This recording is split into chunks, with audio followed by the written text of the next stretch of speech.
स्वागत है आपके अपने चैनल में। और आज हम बात करते हैं राजस्थान में मंत्रिमंडल विस्तार को लेकर। तो राजस्थान में इन दिनों सत्ता की गलियारों में चर्चा तेज है और भजन लाल सरकार में उथल पुथल मच रही है। कई मंत्रियों को अपने पद खोने की चिंता सता रही है और कई नए विधायकों को मंत्री बनने की आस जग रही है। तो आज की इसी चर्चा में हमारे बीच मौजूद है प्रमुख राजनीतिक विश्लेषक विशाल जी दाकर। विशाल जी, राजस्थान में भजन लाल सरकार में अचानक मंत्रिमंडल में बदलाव की क्यों जरूरत पड़ गई? बदलाव की जरूरत इसलिए पड़ी है कि राजस्थान सरकार को 2 साल पूरे हो गए हैं और केंद्र जो सरकार है यानी इनकी जो संगठन की सरकार है, इनके हाई कमान है, उन्होंने सरकार के 2 साल के कामों की समीक्षा की है। किस मंत्री का परफॉर्मेंस अच्छा रहा है, किसका खराब रहा है, उसको लेकर के उन्होंने समीक्षा की है और उसके तहत ये चर्चाएं चल रही हैं। दूसरी बात है कि 2 साल हो गए लेकिन अभी भी पूरा मंत्रिमंडल कंप्लीट नहीं है। अभी भी लगभग 6 मंत्रियों की जरूरत है। मुख्यमंत्री सहित 24 मंत्री हैं और संविधान के अनुसार 30 मंत्री अधिकतम हो सकते हैं। तो अभी मंत्रियों को बढ़ाने की गुंजाइश है, इसलिए ये चर्चा जोरों पर चल रही है। तो ये मंत्रिमंडल में जो विस्तार है ये फायदा करेगा या अंदरूनी कलह को जन्म देगा? अगर मंत्रिमंडल का विस्तार संतुलित रहा तो ये सरकार के लिए अच्छा रहेगा। अगर यह संतुलित नहीं रहा तो सरकार के लिए नुकसानदायक हो सकता है। तो क्या असल में ये मान के चले कि अलग अलग गुटों को मैनेज करने का एक तरीका है सरकार का? बिल्कुल। अभी राजस्थान में भारतीय जनता पार्टी में काफी गुट बने हुए हैं और ये गुटबाजी हावी है। तो इनको संतुलन करने के लिए और इनके जो यहाँ पर क्षेत्र वाइज इनको बैलेंस करने के लिए ये मंत्रिमंडल का विस्तार करना जरूरी हो गया है। तो मौजूदा दौर में क्या भजन लाल शर्मा अपनी पसंद की टीम बना पाएंगे? देखो, इसमें मंत्रिमंडल के विस्तार में सीएम की प्रमुख भूमिका होती है, लेकिन फिर भी उनका जो फैसला है वो अंतिम नहीं होता है। इसमें high command plus CM plus इनका जो भारतीय जनता पार्टी का संगठन है, ये तीनों मिलकर के ही इसको संगठन को मजबूत करेंगे और मंत्रिमंडल का विस्तार करेंगे। कौन सा जो विधायक है किसको सीट मिलेगी, कौन सा विभाग मिलेगा, ये सारे मिलकर के तय करेंगे। और इसमें जातीय संतुलन, क्षेत्र का संतुलन और गुटबाजी का संतुलन ये सारा देखा जाएगा।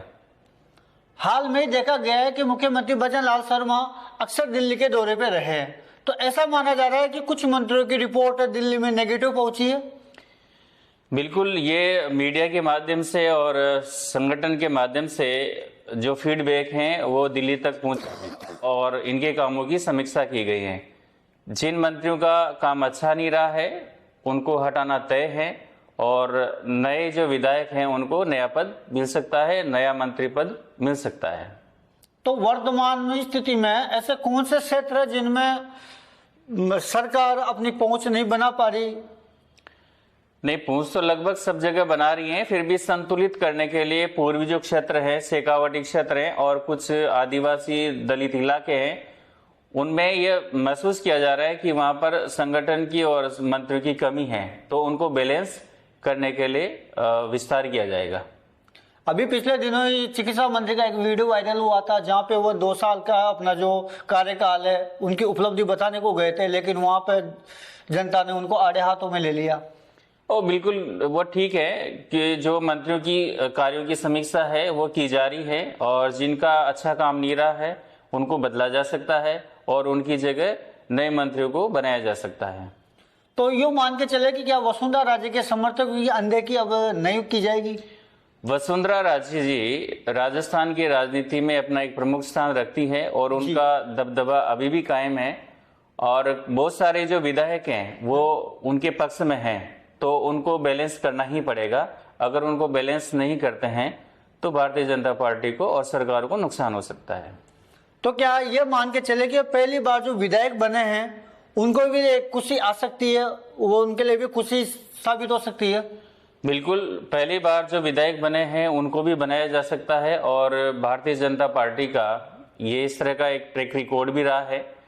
वो अनुभव के साथ साथ ये भी देखते हैं कि किस नेता की क्षेत्र में कितनी पहुंच है और उनका जनता के साथ में किस तरह का तालमेल है और संगठन में उसकी क्या स्थिति है। ये सारी चीजों को देखते हुए उसको मंत्री बनाया जा सकता है। आने वाले दिनों में सरपंच चुनाव और नगरीय निकाय चुनाव आने वाले हैं, तो ये मान के चले कि ये एक उनकी तैयारी का हिस्सा है। हाँ बिल्कुल, उसको भी देखा जा रहा है। आने वाले 6 महीनों में निकाय चुनाव भी है, तो ये चाहते हैं कि संगठन मजबूत रहे और जो नए पद दिए जाएंगे, जो मंत्री बनेंगे, वो क्षेत्र को संतुलित करेंगे और वो सरकार के लिए फायदेमंद रहेगा। तो ये मान के चले कि ये जो विस्तार है कुछ मंत्रियों के लिए एक चेतावनी साबित होगी। बिल्कुल, और अगर काम नहीं तो फिर कुर्सी नहीं, इस तरह के फॉर्मूले पर चल करके भारतीय जनता पार्टी इस मंत्रिमंडल का विस्तार करेगी। अगर ये जो विस्तार होने वाला है ये अगर सही साबित नहीं होता है तो राजनीतिक रूप से किसको नुकसान होगा? देखो, अगर ये संतुलित नहीं रहा तो सबसे पहले तो सरकार के ऊपर प्रभाव पड़ेगा इसका, और दूसरा है फिर सीएम पर, जो मुख्यमंत्री हैं उनकी छवि पर भी प्रभाव पड़ेगा। तो भारतीय जनता पार्टी और सरकार ये चाहेगी कि मंत्रिमंडल का विस्तार है वह संतुलित हो और सबको खुश रखा जा सके। क्योंकि कई जगह अगर मंत्री को हटाया जाता है तो वहां पर भी एक तरीका का विरोध सामने देखने को मिलेगा। विरोध तो देखने को मिलेगा, लेकिन फिर भी उनकी परफॉर्मेंस के आधार पर ही विभाग दिए जाएंगे, उनको एडजस्ट करने की कोशिश की जाएगी। आने वाले 6 महीनों में राजस्थान की राजनीति किस दिशा में मोड़ ले सकती है?